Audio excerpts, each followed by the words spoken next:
I've seen how bad theology can really affect you, Mm. like your understanding of God. The quote that stuck with me that's sticky is everyone is a theologian, whether you're good Yeah, at it or not. that's good. Like we all have beliefs about God that impact the way we live. What's up, guys? This is episode 11. We're talking about our takeaways. Why is Yeah. that, Sam? Why are we talking about our takeaways? Well, I want to make everything as actionable as possible. And actually, okay, straight to a takeaway. One of the things that Dr. Adam McClendon said was, you're not, what do you say? You're not something, you're digging for gold. You're not like, do you remember that quote? Oh, He was no. recommending a book, and his point was that the book wasn't like that good, but that there was some golden nuggets in there. So that's what we're Yeah. trying to do today is rake through the episodes. They're like an hour each, a little less. We want to try to bring up the things that we thought were most valuable, that maybe we just really liked, or that we've actually changed something in our life. So that's the purpose. Yeah. Yep. Sweet. Yeah. So in order, something I liked about Josh Rutledge, we interviewed Josh Rutledge. He's the VP of Spiritual Affairs at Liberty. His challenge at the end was good. He said, mess with your systems and habits when you Mm. have a long held stronghold in your life. If you're dealing with lust or something else, gossip, I don't know, that just changing, fiddling with where you, I don't know, where you work, for example, whatever, can really mess with those, what he's called long-held strongholds. I think that's good Yeah. advice. No, it's good. I mean, what's the is it insanity that's defined as like Doing the same thing. continuing doing the same thing, expecting different results? Yeah, right. Right. Oh, yeah. Yeah, I mean that's a great point. Like if we're just continuing, if we're not changing the inputs, why would we expect the outputs to change? Yep, yep. Um, yeah, no, I think that's excellent. The other That's a thing great I point. liked, I was taken aback by his, we always ask about what book they recommend. Yeah. It was like laughable. Do you remember what he said, Nate? Yes. Was it literally anything by C.S. Lewis? Yeah, he just like, he Yeah. sat there for like 10 seconds struggling, and then finally he was like, C.S. Lewis, just anything C.S. Lewis. So I've never read C.S. Lewis. Nate, you've read Mere Christianity, right? Yeah, I've read a decent bit of Lewis. He's Okay. awesome. Yeah, Seriously, like yeah, good. if you haven't read Lewis, I mean you're not sinning, but like probably get on that. And that sounds I like you, Sam. So you should probably get on that. okay. I finished Mere Christianity like a couple weeks ago, and it was really good. The biggest thing about C.S. Lewis is that he communicates in a way that is like understandable and applicable. He was Yep. writing to the common man back when he Mm-hmm. was writing, Mm-hmm. and it's just it cuts to real things more quickly than other books do. So I Yep. loved it. I thought, yeah, Mere Christianity was really good. That's an actual like in part because of him. I read that book and it was good. So Yeah. And early, I mean, just going back super quick to what Josh said, because I know we got a lot of episodes together, but I mean, don't expect your outputs to change if your inputs don't. Like that's not only for sin and like temptation, but that's for everything. yeah, Like in school, if you're struggling with grades or in like friendships, if you're not having like the friendships that you're looking for, like I was just talking with a guy, he's a great guy.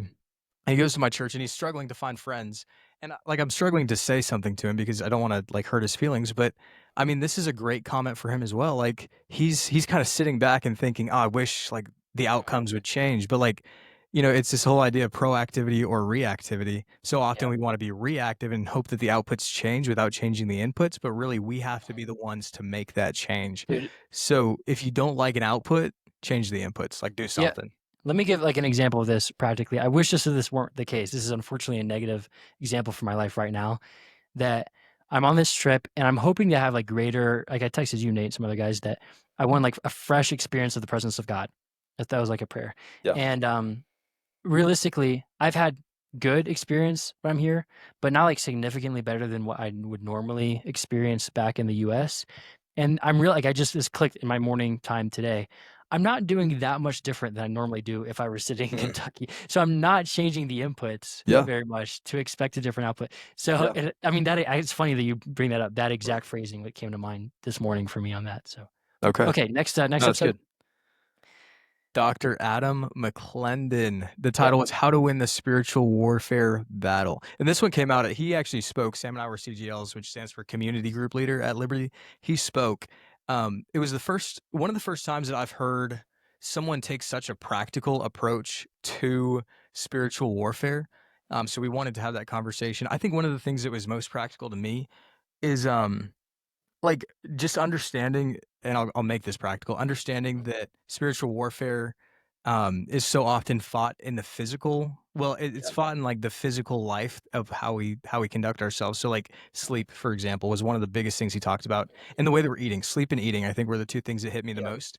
Because like if your inputs, I think probably everything's going to come back to inputs outputs now. But if your input is 5 hours of sleep and Cheetos, like don't be surprised when your output is not feeling good and Yep. not feeling super joyful. Um, Right. Which yeah, is spiritual impact from a physical input.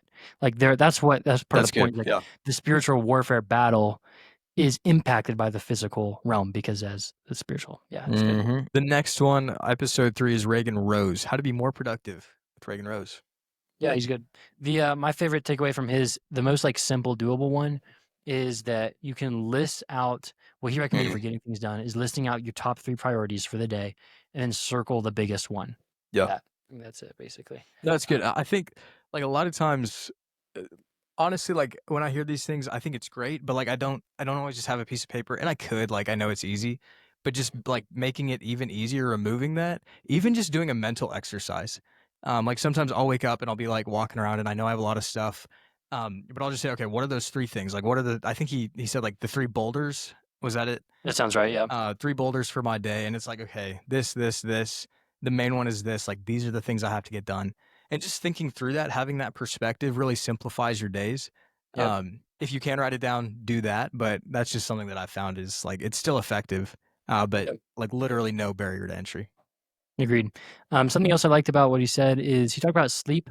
This is like a health related takeaway. Do you Mm. remember when he said that there's Yes, sleep? consistency, Yeah, good job, nice. It's like the consistency. consistency matters because if you're consistent with your routine, you can actually get by on less sleep. Like maybe if you're Yes. sleeping at weird times, then you need 8.5 hours to get the same result. But if you just go to bed at the same time and wake up at the same time every day, your body gets used to it and powers through the REM cycles faster, literally. Mhm. And so you can get more sleep with less time, which is so valuable. So Yeah. the consistency really matters. Something I think that also hit me with that, like he's talking about his sleep, but he was a lot of times when I think of sleep, I think of like, okay, I need to be consistent. And then I try to be consistent for a month and I'm like, it's doing nothing.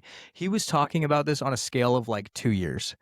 Like that's how long he was doing it. So I think that's like a practical thing is like if you really want to see these impacts, like you're in it for the long haul, Yeah, that's which is true. worth it. But I guess like honestly, that just kind of hits me as like don't expect to see super strong results after a month. Like Yeah. your Which body is a very complex machine. Circadian rhythms are very complex. So if you want to actually see that impact, it's going to take a and lot of to consistency. inspire a little bit, something he inspired me with. Do you remember what time he wakes up? Was it like 4 a.m. or something? 4:30. Four, 4:30, yeah. and the bigger thing is with no alarm every day. He said he set like his first alarm for the first time in like 2 years. It was like a couple weeks before we had recorded. Yeah. But dude's waking up at 4:30 with no alarm. That's yeah, It's pretty crazy, that's yeah. awesome. So, yeah, I think that inspires me to have that kind of consistency. And then, like, and it's not just for the sake of being cool, wake up at 4:30. If you wake up at 4:30, you have more time to be in the Word or in a workout or Right, whatever, right. things like that. So, Word and workout. We'll get there later. yeah, we will. Anything else? No, I think those were We talked about smart goals, some other stuff, but yeah, I think yeah. those are the main things that stood out. The morning Cool. routine is good too, but you can just listen to the episode if you want to learn about that. Sam, why does theology matter with Dr. Trevin Wax? That was What I episode liked number about 4. that is, and I've seen, dude, I won't, it's maybe a little too personal, but I've seen how bad theology can really affect you, Mm. like your understanding of God. The quote that stuck with me that's sticky is everyone is a theologian, whether you're good Yeah, at it or not. that's good. Like we all have beliefs about God that impact the way we live.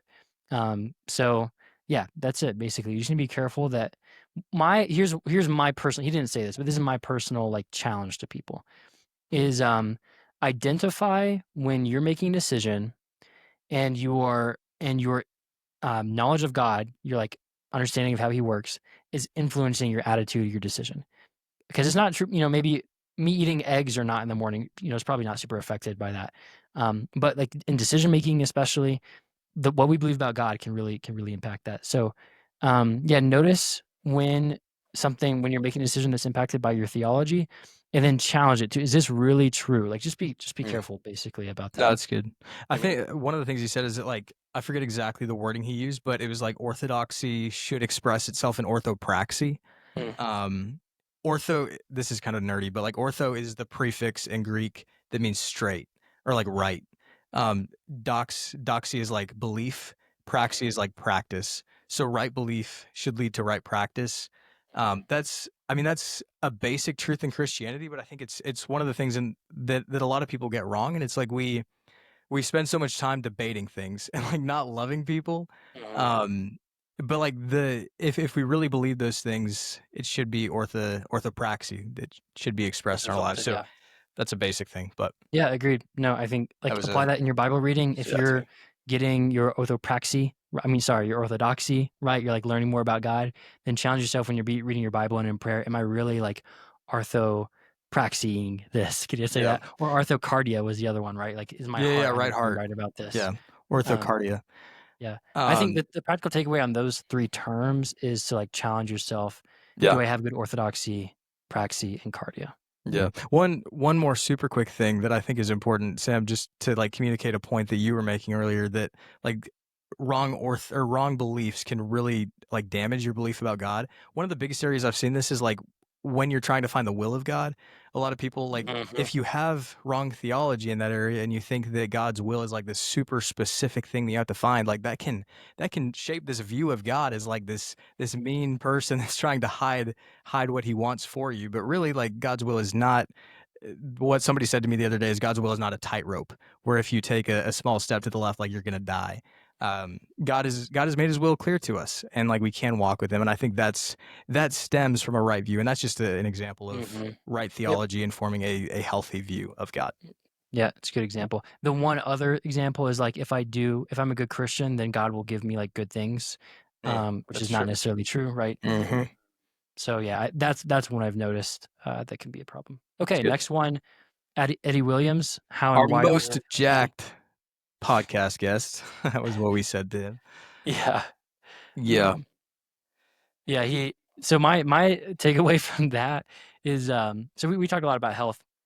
Yeah, of course. So now in nutrition specifically, I ask myself, what would Eddie eat? Like if I'm looking at something, I'm at the grocery store and I'm looking at like this versus this.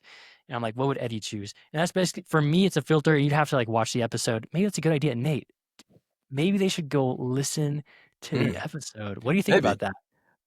I mean, I probably wouldn't. No, just kidding. Yeah, no, I do, and like we've been, it's really cool, Sam, just getting to hear some of the feedback from people. I was literally just walking down the hall talking to a guy, and he said it was actually Scott Renicky from episode 10. He let me know that one of his daughter's friends got to listen to that episode, and she came to him like crying. She was someone that hadn't that had kind of walked away in her faith a little bit, and was just really touched. So they actually maybe are Yeah, I helpful. mean, I've had somebody text me to say that like they've been trying to prioritize their relationship with God more, and this podcast has like really been what she needed at this time in her life. Yeah, So back to the what good would work. Eddie eat? Okay. I think Sam is actually dropping a bracelet line that says WWEE. So you can pick those up online.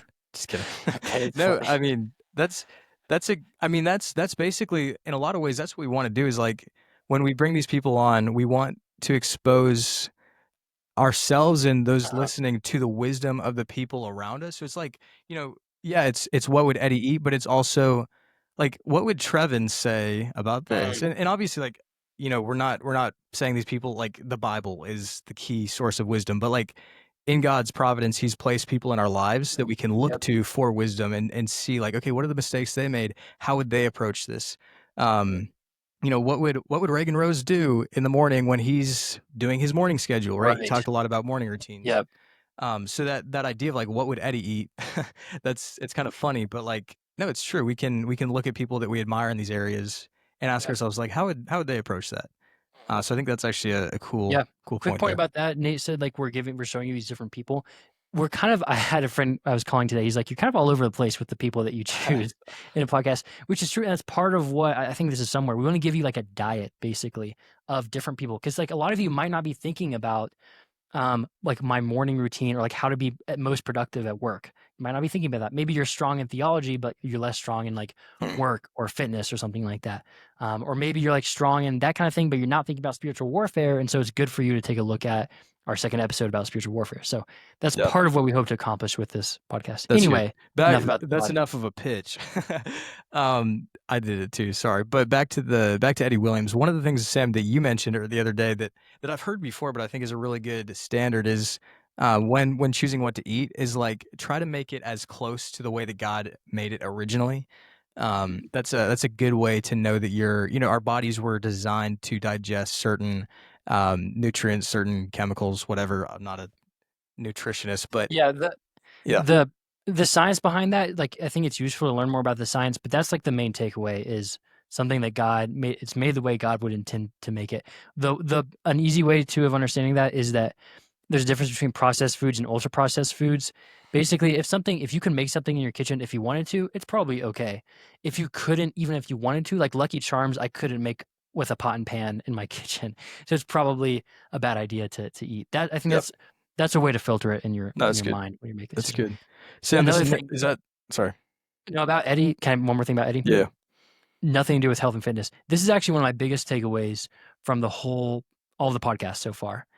This story of how he came to Christ. Do you remember that? On the bus. Yeah, how there's just this Catholic guy who was giving out Bibles to the football players going onto the bus. This guy, and think about the guy. Would you ever just go up to the bus of football players and start trying to hand out Bibles? Unlike, I respect this kid's guts. And Eddie was the last guy on the line. And so he took the Bible just because he felt bad for the guy. The guy told him, read John because it'll tell you who Jesus was. Eddie reads it. It changes his life. And now he's been a pastor of 2 different churches. It's totally changed. And that wouldn't have happened if it weren't for that guy taking a step of faith and just trying to give out a Bible. Yeah. So yeah, I'm like inspired. Dude, actually, literally 3 hours ago, I gave a Bible to a guy at the gym that I thought could use it, basically, Yeah. and like made a great connection. It was like a really awesome conversation, and I like highlighted it for him, and it was like a Bible I've used a little bit, and that is largely inspired by Eddie. I pray that for my friend Walter that he'll have the same story as Eddie does. Maybe this Bible will impact. So Yeah. it's a practical way is to give Bibles. Yeah, just a quick note there. I think like sometimes we hear these stories of like I've seen reels where guys will stand up on an airplane and everybody's sitting down and they'll just start preaching the gospel. I'm like, dang, that's kind of scary. Like that is Yeah, intimidating to stand up and do something like that. It's scary to walk onto a bus of football players, start giving out the Bible. But mhm. like take small steps. Like Yeah, it you're doesn't right. have to be that, but like maybe just walk up to one person you see sitting alone. Like you don't have to do Mhm, something huge. Like just take a small step, and eventually, like yeah, you will be bold enough to do something mhm. crazy like that. But it's one Right. step at a time. So don't expect yourself to be ready to go onto the bus and hand out all the football players, whatever. Like Yeah, take a small step, identify where you that's are, and good. take the next step. The Um, something Nate and I that we've mentioned a lot to people is like talking to people in the elevator. I think is a yep, great first step to true getting more comfortable socially to do that kind of for thing. sure. We got to keep moving, man. Yeah, you're right. I was throwing up a lot while you recorded this next episode with JD Oh, Bauman. I'm dude. so sick. So this So is our best episode. Nate was not there, which is why it was the best. Just kidding. Yeah, this is with J. Okay, so you were not. I can take this one then. JD. Yeah, great episode. He talks about something that no one really talks about very much: how to live an effective life from a giving and a career perspective. So not just thinking about what career do I enjoy doing, but what career would impact a lot of lives that if I didn't exist, it's called the counterfactual, he calls it. If I didn't exist, those lives would not be impacted. So um, just thinking through that is really good. And he talked about giving effectively. I can make it a little more practical too for than what he talked about. He gave some examples of the disparity. There's a big word, disparity between giving not effectively and very effectively. So there's some organizations we give to often because we just like them. Like we've heard good things about them, or like I don't know, our uncle works for them. But you should really be thinking about how effective is this organization. So he to make this practical for how to give well, how are you as a listener supposed to know this company is so much better effectively than this other company? It's hard, right? So what I would recommend is look up Christians for Impact missions, Christians for Impact missions, and there's a small report about these companies. The one that I will recommend right now that you can Google, 500K nonprofit. Just Google 500K nonprofit. They with $1,000, they can plant a church in India in an unreached people group. That's crazy numbers. To send a Western missionary over there, it costs like tens of thousands of dollars, but they'll take a local, train them to be a pastor for a year. It's a whole training program, and then implement it. I won't go into detail too much about Yeah. what the company does, but great company. And just his lens of thinking through career and giving is something you don't hear most anywhere else. Sam talks about him a lot, which is really cool. They've been able to It's impacted my life a lot, Yeah, actually. It's yeah. true. Yeah. Sweet, okay. David Benham. Yeah. Awesome dude, very cool guy. He is Just a cool. personal note on him, he's just been very kind. Yeah, I mean, we talk about it a little bit more in the episode, but just have a lot of admiration for him.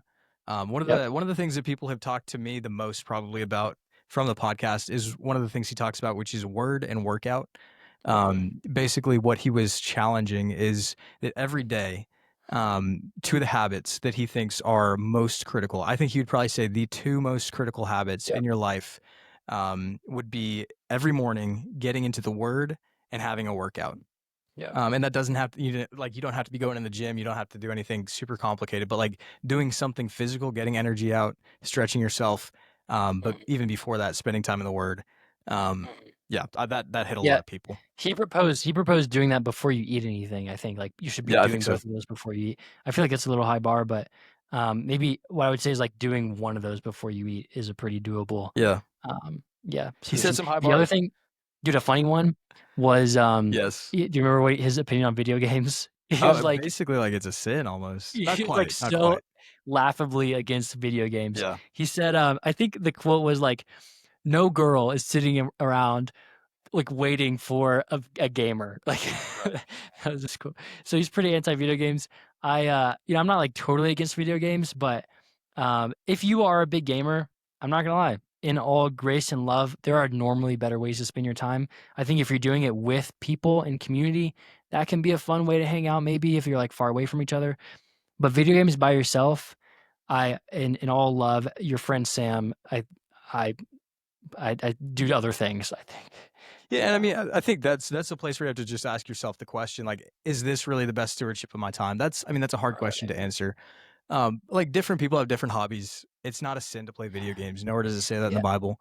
But a lot of times it comes down to just doing like having a healthy relationship to that thing. So like ask yourself, and we don't have to See, get too far into it. I push back. I don't want to spend too much time on this, but Yeah.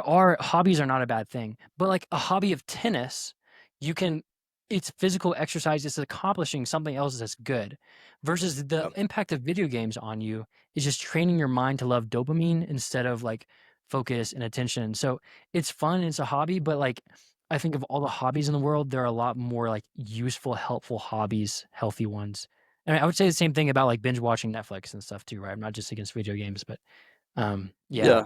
I know there are people that have been upset at me for me saying it that way, and yeah. So I I I play don't be less too video harsh. games than Sam does, so I'm not like coming at this from a I position. okay. I played Minecraft with friends like a few days ago. Again, with friends. I think with Sam people I Sam's can't hang basically a with. junkie. No, Sam doesn't play very much, but I do play less than him, so I'm not like coming from this position of like I play a lot. I cannot Yeah. actually remember. Actually, the last time I played a video game was about 8 months ago. I played with a mentor, so that was cool. We No were way. playing MLB The Show. It was fun. Really? That's Yeah, it funny. was Phillies versus Blue Jays. Not important, but I think people can make a good argument that like you do train like different parts of your brain. Like I don't, I'm gonna disagree with you. I think like you can have positive. Okay. I don't think it's like the most positive, but I Um. think it can be a good way to unwind. Like we do, you need to rest your brain in some ways. Not everybody loves going for a hike. Not everybody can go for a hike all the time. Yeah. So I see what you're saying. I think Yeah. We different don't have to people spend have too to much time assess on where it. they're You at. can make a decision yourself You're as a right. listener. But That's a yep. long conversation we could have. Anything else from Mr. Benham? Dude, read your Bible. He talks so much about the Bible. Get Yeah. on a plan. Read it. I can't say that. Yeah. I'm not really on a plan. I feel guilty saying that now. But like You're good. read the One Bible. I thing I'll do read the disagree Bible. with is that he was like really pushing a Bible in a year. Yeah. I actually feel like I'm like a little against Bible in a year because you have to go at a pace that's not as like meditative and slow and rich. So that's the one thing I'd push back on. But he is a quote from him was like, you should be reading like a pastor. Like you should be really digging in to Yep, learn. that's true. And he made the So point that nowadays we all have access to these tools. Sam loves ChatGPT in his quiet times. I also am getting into that. Dude, you can go so deep. It's literally a yeah, language learning model. It uh, understands Greek really well. It knows Latin exactly. really well. Like it knows all this stuff. So Exactly. that is a super practical thing. Use ChatGPT. It knows all like you could tell it, I want to learn, like I love John Piper. Tell me Hmm. stuff from John Piper. Yep. Read this passage, give me input like David Platt or whoever you want to like Yep. see their perspective of. Super cool stuff. Hmm. We gotta keep moving. Yep. Yep. Peter Greer Yes. He's really from the cool. episode's called Life Direction, Prayer, and Global Entrepreneurship with Peter Yes. Greer. Something that stood out to me was just like as a person, he never said this specifically, but as a Mhm. person, he gave off a really humble I was vibe. literally Even thinking the exact same thing. really, Yes. yeah, He that's never one of said these things. anything, but like he just I mean, even literally in the way that we got him to be on the podcast. I just sent him a message on LinkedIn. I've never met this guy. He's never met me. He knows nothing about me and he was so open. Like I reach out to some people who are a lot like they're leading much smaller companies. They're doing honestly like they're not writing big books. They're not doing anything like Peter Greer is. Um but they won't respond. And I'm not saying like that's like the only metric, but he was Mhm. like he responded right away. He was so generous. Um The just Another yeah. thing I liked about during the podcast is that he's the only person that I know in our interviews so far. When we asked him a question, he said, "I don't know." He's Mm. the only person to say it. He Mm. just like, "I don't know." And as a guest, you have this feeling like you should know the answers and you give your best guess, and you're Right. like, "Oh yeah, blah blah." But he just looked at the camera and was like, "I don't know." Dang, that's a You good know? point. Yeah, I think that's a big one. People are rare. That's a practical takeaway too That from is it too. Right super now, just practical. is like admitting when, or even if you don't, even if you know a little bit, say, "I'm not sure." Yeah. I think this, blah blah blah. But yeah, that's lacking. I think in a lot. Anyway, we don't have to go We too just deep into I that. mean, we But just throw up. So, like, be okay with saying, "I don't know." yeah, Super smart people can exactly. say that. Doesn't mean you're not smart. Yeah. Another thing from him is he has work boundaries. Even as like a CEO dude of big organization, he says he's home at 5 every day. Sometimes, and he'll like after he puts the kids to bed, maybe he'll go do some emails or whatever, something else. But he has a work boundary, a limit, and on top of that, a travel cap. I think something like 75 days a year. Even as I mean, it's an international nonprofit, right? So traveling is very important for him. Even then, he still has a limit for that. So I think it's a great system. Again, we're all about like habits and systems. So I think Mhm. not everyone has to do that in our stage of life. I don't think, but having the takeaway is added a specific boundary to aspects of your life to Yeah. protect. Speaking of Um, systems for prayer, one of the things he mentioned was that he actually has like prayer points that he goes through, and that's helped him a ton. He mhm, said going into the book, like he didn't feel like he had a super strong prayer life, but he said that I think that was the main thing he said that has really mhm, helped his prayer life was having very specific prompts that he prays through. yep. And I think you can get that on his website. I forget the exact website to go to, but you can find that if you listen to the I think episode. it's just like Google Peter Greer. Yeah, Peter Greer. Yeah. the book is Leading with Leading with Prayer. So if prayer. you just That's right. Google that, then I think it'll be there. Yeah. Um, yeah, it's good. He said physical postures too Mm-hmm. was a big one, Hands and up, hands down. I like that. uh, I use that sometimes. what's the hands up and what's So hands down? What's hands the up similar is thing? like basically like receiving from God, like what do you have Mhm, for me today? Like what can I receive from you? It's like mhm, being remembering that like I'm a child of God, I'm loved by God, all these things. And then hands mhm. down is like I'm putting things down. Sam doesn't like the Yeah. hands down as much, he told me the other I day. don't know. I just I doesn't. It like just it. feels I like weird. that one because I think so often, I don't know, it's like it's different. Breaking the Yeah. script, right? Like mentally, it's like, why am I putting my Mhm. hands down right now? It's like, okay, no, I'm putting down the stress. I'm putting down these things that I don't have to carry. Because so Yeah. often we carry these things that really it's not our weight to bear. Yeah. And we take these things up that just don't matter. Or on the flip side of that, we're caring so much about things that like that really ultimately have no meaning, like what people are thinking about us, all these things. Right. I like hands down. I think that's Yeah. good. Put it down. I'll add like an extra spiritual version yesterday morning. Like you can even go like straight up. I feel like if you're in like at least if I'm more like worship mode, I'm like reading. I'm like, oh my God, you're such a just, loving God. Like and put hands up. Like I think the physical bring up like maybe that's a little silly. Like I No, said, it's no. extra, only if you're Good. spiritually mature. Just kidding. Can't make Yeah. those jokes. You can only do that once Um, you've been a Christian for 2 years. but I Just think kidding. overall that's another physical posture, like doing things more active, We engaging. call it the airing Um, out the pits posture. Just kidding. Yeah. You should watch the another practical takeaway. Watch Tim Hawkins' hand raising video. It's like this Christian comedian. If you haven't heard of him, it's like a 3-minute video about hand raising. That's hilarious. He's awesome. Well, yeah, he's got good Anyway, stuff. All right. Episode number 9? Number 10? yeah, yeah, 10? 9. Oh, 9. Oh, 10 is right. dying. Yeah, I forget what Yep, order we're releasing these in. yep, Mr. Scott Renicky, Mr. Advisor to the President boy. Awesome guy. yeah. Yeah, he had a great story of evangelizing to a guy named Gio in his Mm, workplace that was inspiring to me. mm. They would meet, if I remember correctly. I mean, they're busy, he's working, but they would have coffee every week Wow. for I think it was over a year, if not years. I don't remember exactly, but it was a Yeah. really long time. Yeah. Working at the guy. The other thing, so I just appreciate that, and that's in government no less too, right? So it's not even private sector, it's government. So I appreciate that. And the other thing was just like the emotion that he spoke. Oh man, dude, this is probably the biggest thing. The emotion that he spoke about his relationship with God. This is Yeah. tragic, but I think that part of it was cut out from the edit. Like there's a technical difficulty in Oh, part of no. it, but um, he he was like in tears talking about the way God's changed his life. Yeah. And so in that as a dude, I don't think we see dudes have emotions as much as I would like to see. And so it was touching to me to see that. And he was like selling Jesus the whole podcast. We haven't had someone do It's that true. before on an No, episode that's either. He true. was like so many times he would say something to the effect of, and if you have like listeners, if you haven't had a It's true. relationship with Jesus, like one of the funniest things about decision making, because we ask about decision making a lot, he was like, "Oh, if you're a Christian, so like I would, pay attention to God, look at these things, blah blah blah.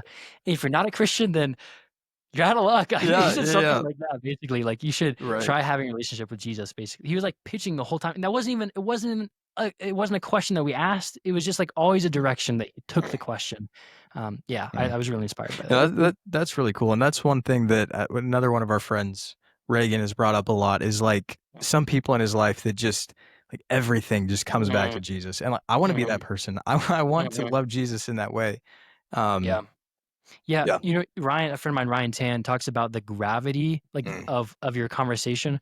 For some people, like, you just talk to them long enough, and they just gravitate towards, like, my fantasy football league or whatever. They just gravitate in some we all have, like, gravity of where our heart is, and, I'm inspired by his gravities towards, "Let me bring people that don't know Jesus No, into a it's relationship with yeah, Jesus, even in a 30-minute conversation."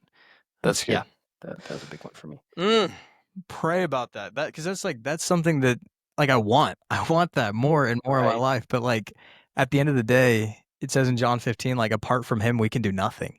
And yes, like by His grace, we've been free to do these things. But like, let's just make that our prayer every day. Like practically, God, make my heart desperate for You. Make my heart in love with You, so that You are the gravity of my conversation. That Yeah, like that I right. do point people to You. How can we count like, this is for both of us, 'cause I know, Nate, you and I both want to grow in this. Like, Yeah. I wanna say the name of Jesus more in conversation. How can we this is like an actual question I don't know the answer to exactly. How can we do that more often? Hmm.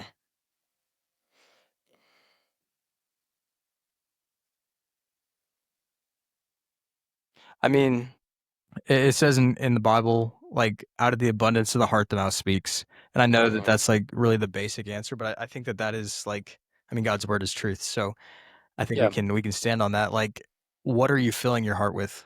What are you filling your mind with? Mhm. Are you listening to Christian music? Are you listening to Yep. secular music? Are you reading scripture? Like, I think that's one of the biggest things. Are you memorizing scripture? Psalm 119 says, "Thy word I have hidden in my heart that I might not sin against you." Um, to sin is in a lot of ways, oftentimes we sin by negation and not talking about God. Yep. So when we had God's word in our heart, it will flow out. Um, So yeah. maybe like one way, like if out of the abundance of the heart the mouth speaks, then and if it's you've heard garbage in, garbage out, like in our media Mhm, consumption, mhm. garbage in, garbage out, then maybe like something that we can do is intake more Christian media. So obviously starting with by media, I mean like text, music, anything. So part of that is the Bible, I would say. Like, can we count that as media Yeah. of some sort? Um, and then prayer, of course. And then like music, here's okay, let me give one practical example. In my life recently, this has actually been one of the most useful takeaways. At the time of recording, I've been in Colombia for a few weeks, and so I'm trying to like do new things to like implement new habits. One of them, listen to worship music, non-negotiable for me while I'm eating lunch or eating dinner. If I'm just by myself, listen to worship music while I'm doing that. It's given me this like rhythm of Jesus worship even in the middle or the later part of my day. Maybe that's like if That's we're good. taking so much of that, we're more likely to praise him outwardly in our conversation. Yeah. Something else comes Uh, to mind, and okay. I know we got to wrap it up here, but a mentor of mine, Nathan McLaughlin, he's an awesome guy, and he's really into like Puritan work and stuff. And one of the things that was popularized back in that time was something called breath prayers that he tells me a lot about. And it's basically these little prayers that you can just repeat to yourself constantly. So Okay. like one example, and you do it with your breath almost. But like it could literally be like, Jesus, I love you. Jesus, I love you. Jesus, I love you. And like you're walking to and from class, you're walking whatever, you're on the elevator, you're sitting at your desk, I don't know what you're doing. And you're Yeah. just like your mind is filled with this stuff. And like when you fill your mind with that again, like that's gonna come out. And then I go into a conversation. A lot of times our conversations can be defined by the way that we head into it. So like what's on our mind going into that conversation is likely going to surface if it goes on long enough. Yeah. So if I walk into that conversation with Jesus on my mind, I think Jesus is more likely to come up. Yeah. So that's another thing that comes to mind, Okay. using like That's breath good. prayers. Last one about Dondi. One of the takeaways I Yeah. had, this is actually from our first recording, because if you listen to it at the beginning, we mentioned that there's technical difficulty again, and we had to re-record. So from the beginning to the second recording, he talked about in the first one having a Timothy, a Paul, and a Barnabas, Yeah. someone who's below your mentoring, up and to the side. And I had never really had a consistent Paul that is mentoring in my life, which I wish were not the case, but fortunately it was. And so after that first episode, I pursued that, and it's been very valuable to have someone that knows me consistently. And so when I have questions, he can answer, and we wrestle through that together. So that's the practical challenge. If you do not have someone that like you're meeting with at least once a month, at least, um, that's older than you, that knows something, find someone, please. That's really valuable. Yeah. Yep. Um, yeah, and then the one other one, this is like a more silly little one, but he gave a story about how an officer above him, like he went on a run with his officer, and the officer like called him out for not trying hard at his job, not blooming where you're planted was the phrase he uses a lot. Um, my takeaway is actually less about blooming where you're planted, although it's a good one, and it's more about like running with people. Like I'll be running, I'll be bringing my running shoes home soon and running with a friend. And I just think that's like a great way to connect with people. Just like a little takeaway, it doesn't apply to everyone, Yeah. but I like Yeah, that. I mean, another thing about Dr. Costin, just like Sam and I being at Liberty have gotten to like witness a lot of his leadership. Again, like we mentioned this with Mr. Greer, but like is so humble. Um, again, his willingness to record it again with us, like this guy's leading a multi-billion-dollar organization with over 10,000 employees, with over 100,000 students. Like he's got a really important position, and he's willing to do that. That's something that I want to emulate. Something else he said is he's a turtle on a fence post. He's brought that Mhm. up a decent bit. Um, and I think just like I don't know, like I don't know what it looks like for you to be humble. I think it looks different in different people's lives, but like he is always talking about Oh, what sorry. Go ahead. no, you're good.